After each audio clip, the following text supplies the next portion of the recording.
bienvenue à notre première étude biblique de la série Pas de Jérémiade, mais une grâce qui coûte, consacrée au prophète Jérémie. J'avais dit dans l'introduction générale que nous n'allons pas lire un à un les 52 chapitres du livre de Jérémie, mais les traiter de manière plus globale. Mais pour cette première étude, nous lirons malgré tout Jérémie chapitre 1 et nous avancerons au fil du texte.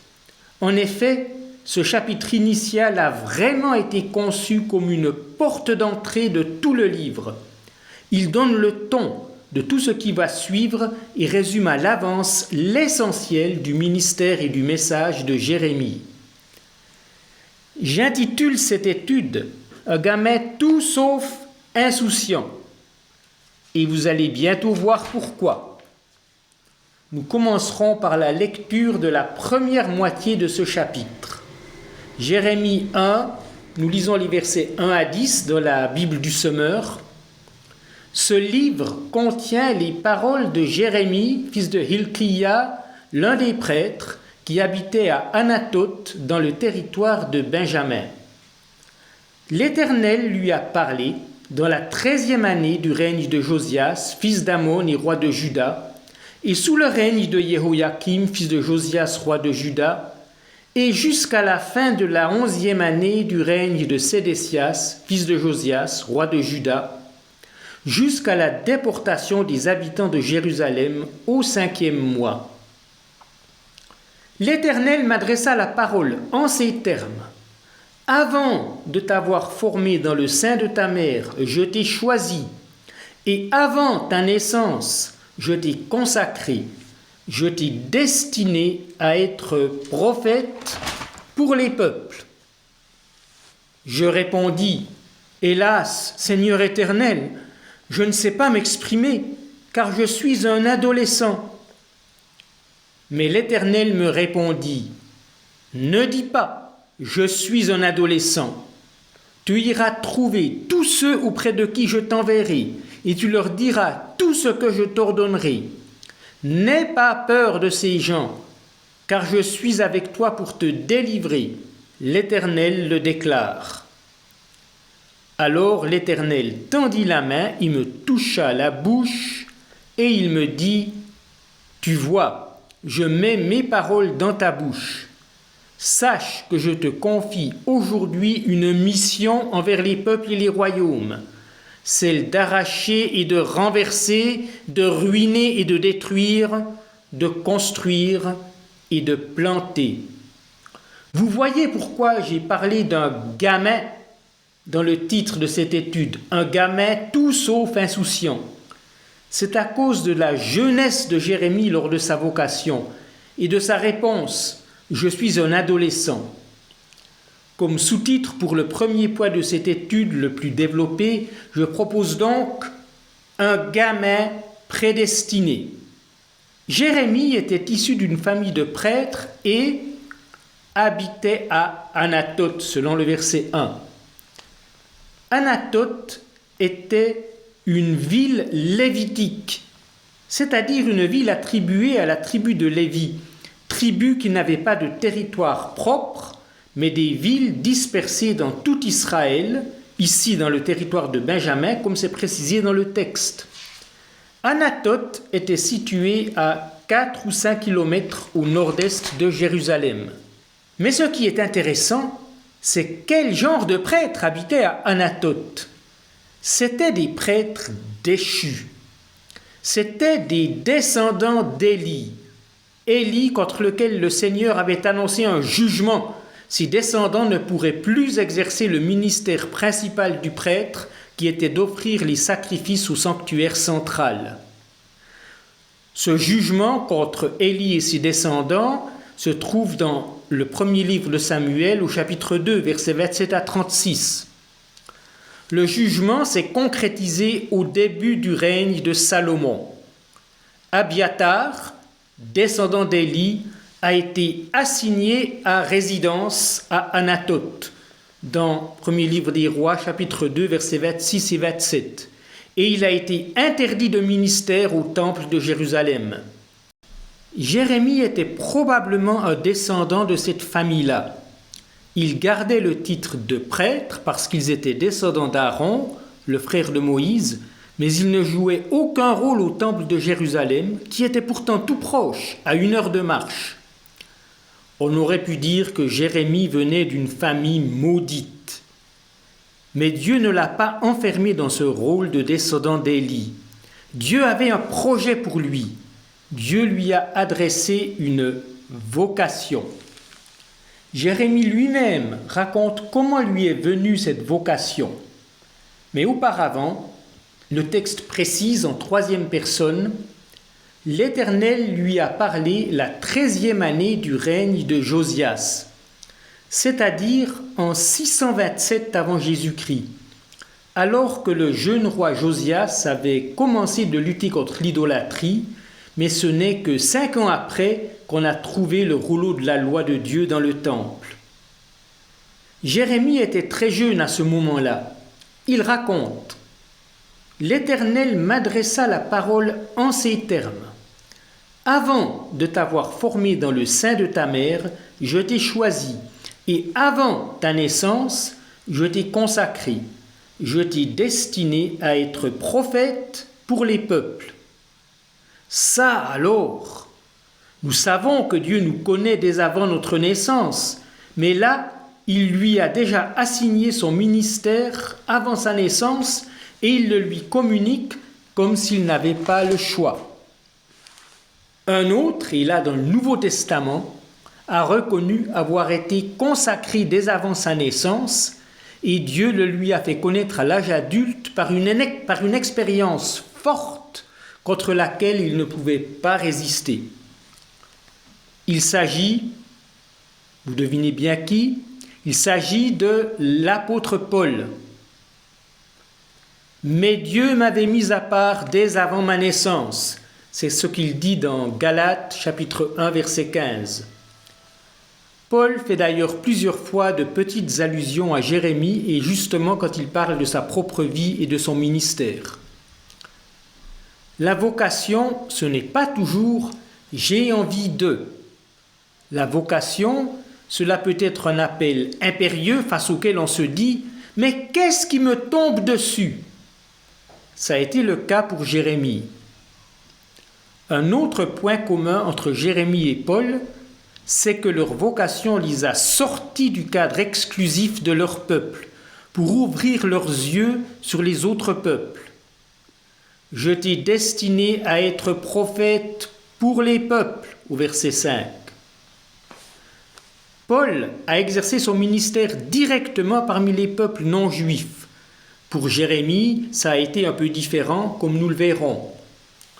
J'ai dit que la vocation divine est tombée sur Jérémie dans des termes qui ne lui laissaient pas vraiment le choix. Mais l'être humain n'est pas un pantin ou un robot. C'est un être vivant, un être de volonté. C'est ainsi que Dieu nous a créés avec du répondant. Dieu attend ce répondant et ce n'est pas toujours oui tout de suite. Jérémie objecte. Hélas, Seigneur éternel, je ne sais pas m'exprimer, littéralement, je ne sais pas parler, car je suis un adolescent. Quand Jérémie dit « je ne sais pas parler », il ne veut pas dire qu'il souffrirait d'un handicap du langage. Le sens est probablement plutôt « je ne sais pas parler en public ». Et pour cause. Je suis un adolescent, traduction Semeur, mais moi je préfère traduire « je suis un gamin ». Cela ne dit rien de précis sur l'âge de Jérémie au moment où il a entendu l'appel de Dieu. Peut-être bien qu'il était adolescent, il pouvait aussi être jeune adulte. On emploie l'expression « c'est un gamin » pour dire que quelqu'un, même jeune adulte, n'a pas encore l'autorité ou la bouteille pour qu'on le prenne au sérieux. Le sens du mot hébreu utilisé est extensible, un peu de la même manière que notre mot « gamin ». Je ne veux pas obéir à un gamin. Entendez, quelqu'un qui est plus jeune que moi, qui a l'âge de mes enfants. Dans une société traditionnelle comme l'étaient toutes les sociétés antiques, c'est un point très sensible. En envoyant Jérémie délivrer des messages prophétiques à ses parents, à ses oncles, tous prêtres à Anathoth, aux élites du royaume de Juda à Jérusalem, jusqu'au roi en personne, Dieu l'envoie au casse-pipe. Jérémie a bien compris cela. Il ne sait pas parler, mais il n'est ni bête ni naïf. Dieu lui répond. C'est un dialogue avec Dieu comme il y en a beaucoup dans ce livre. Ne dis pas « Je suis un gamin ». Tu iras trouver tous ceux auprès de qui je t'enverrai et tu leur diras tout ce que je t'ordonnerai. Dieu persiste. Tu parleras, tu diras même tout ce que je t'ordonnerai. Puis Dieu rassure Jérémie. N'aie pas peur de ces gens, car je suis avec toi pour te délivrer. L'Éternel le déclare. Ensuite, l'Éternel fait un geste qui montre, de façon presque physique, que Jérémie devra être comme la bouche de Dieu. Alors l'Éternel tendit la main et me toucha la bouche, et il me dit, « Tu vois, je mets mes paroles dans ta bouche. » Si Jérémie avait dit tout ce qu'il a dit dans la suite du livre, de son propre chef, on aurait pu conclure à juste titre, c'est un asocial, c'est un caractériel. Mais ce sont les paroles de Dieu, pas celles qu'aurait voulu prononcer Jérémie. D'ailleurs, Dieu lui dit tout de suite de quelle nature sera son ministère. Sache que je te confie aujourd'hui une mission envers les peuples et les royaumes, celle d'arracher et de renverser, de ruiner et de détruire, de construire et de planter. Le ministère de Jérémie, comme celui de tous les prophètes, aura une dimension négative, annoncer le jugement de Dieu, et il aura une dimension positive, annoncer la grâce de Dieu. Seulement, voyons les proportions. 4 verbes pour la dimension négative, 2 verbes pour la dimension positive. C'est à peu près la proportion dans tout le livre de Jérémie. 2 fois plus de paroles de jugement que de promesses positives. 4 verbes qui veulent dire à peu près la même chose, mais leur accumulation leur donne un poids énorme. Arracher, renverser, ruiner, détruire. Ce qui frappe dans tout le livre de Jérémie, c'est la manière dont le prophète habite ces paroles. Il ne les prononce pas d'une manière froide et détachée. Elles ont beau venir de Dieu et pas de lui, il y met tout son cœur. Parfois, il a tellement bien compris combien ces jugements étaient mérités qu'il en rajouterait même à vouloir que Dieu soit encore plus dur envers ces gens qui font tant de mal. Parfois, au contraire, il prononce les paroles de jugement et proteste aussitôt après auprès de Dieu. « Ne sois pas si dur, pardonne !» Jérémie est le prophète qui pleure à cause des malheurs qu'il doit annoncer. C'est une caractéristique de Jérémie. On ne rencontre pas cette empathie chez son contemporain Ézéchiel, qui a prononcé des paroles tout aussi dures. Et puis, il y a les 2 verbes qui parlent de promesses positives de Dieu. Construire, planter.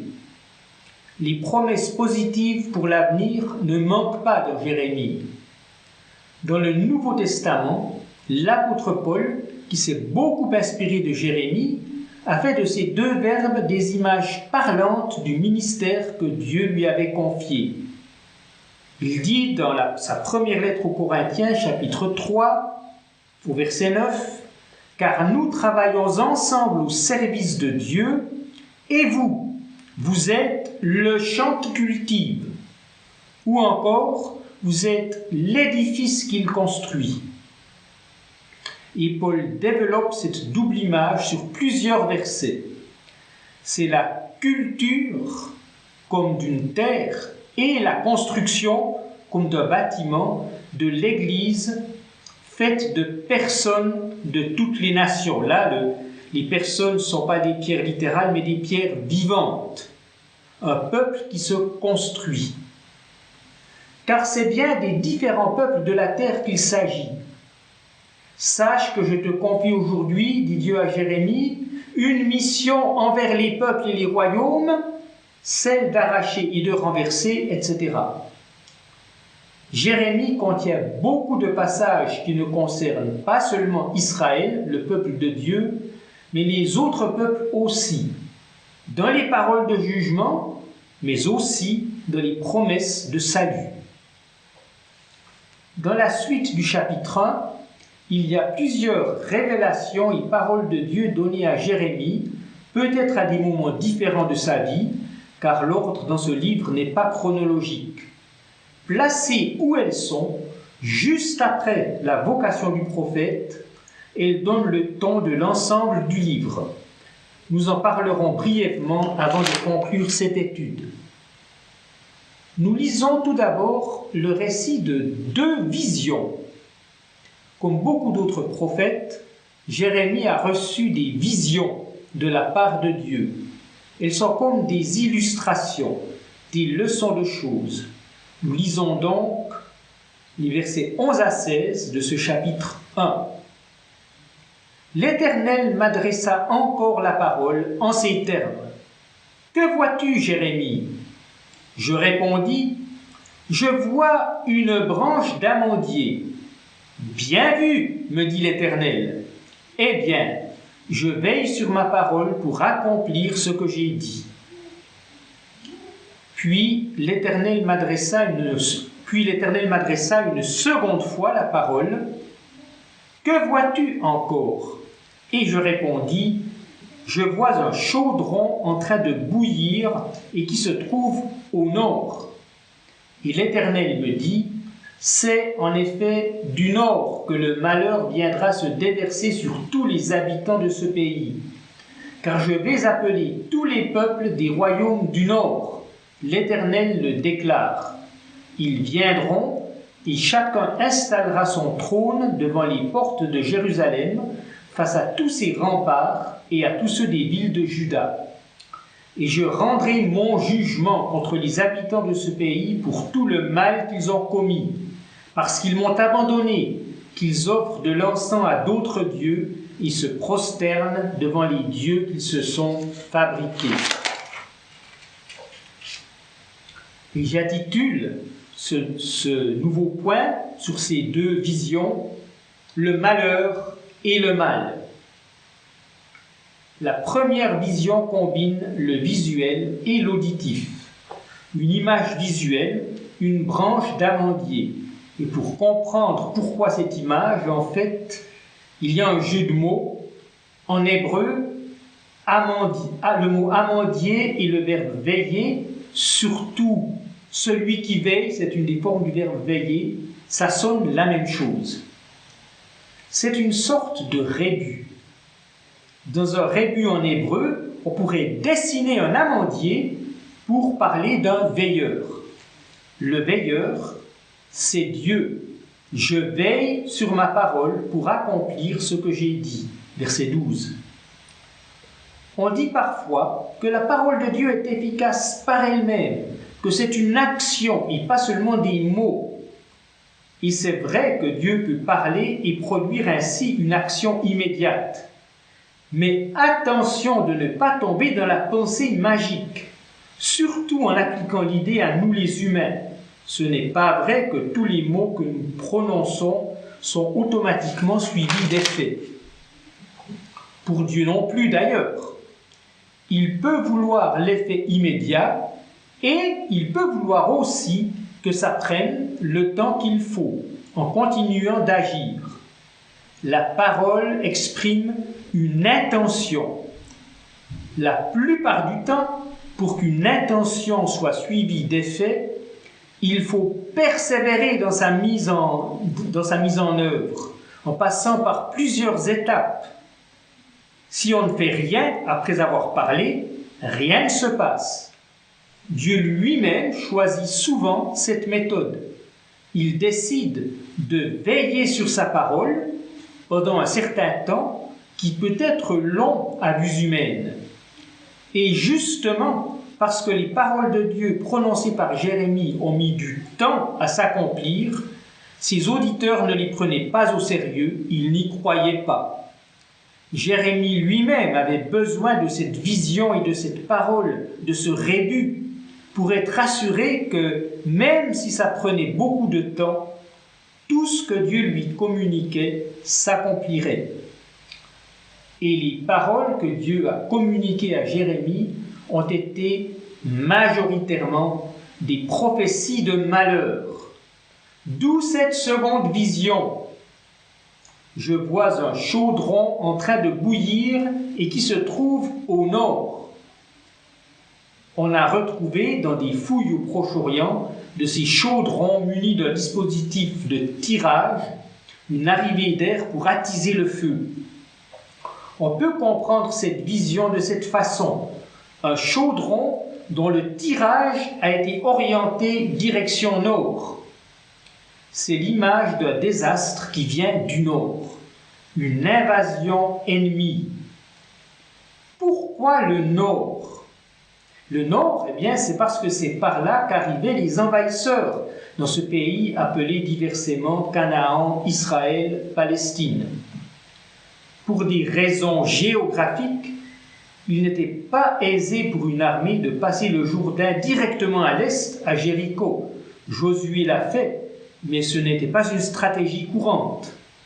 La route empruntée par les armées passait plus au nord, et ensuite ils prenaient la direction sud si leur cible était Jérusalem. Seuls les Égyptiens arrivaient par le sud, les autres, c'était par le nord. Quand la prophétie s'est réalisée, il s'est agi des Babyloniens qui ont emprunté la route du nord. Mais l'important tient en un mot, malheur. C'est en effet du nord que le malheur viendra.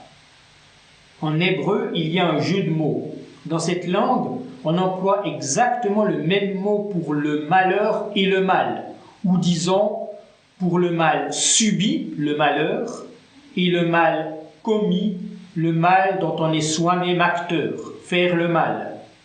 Un même mot pour les deux, même quand en français on emploierait plutôt le mot malheur pour le mal subi.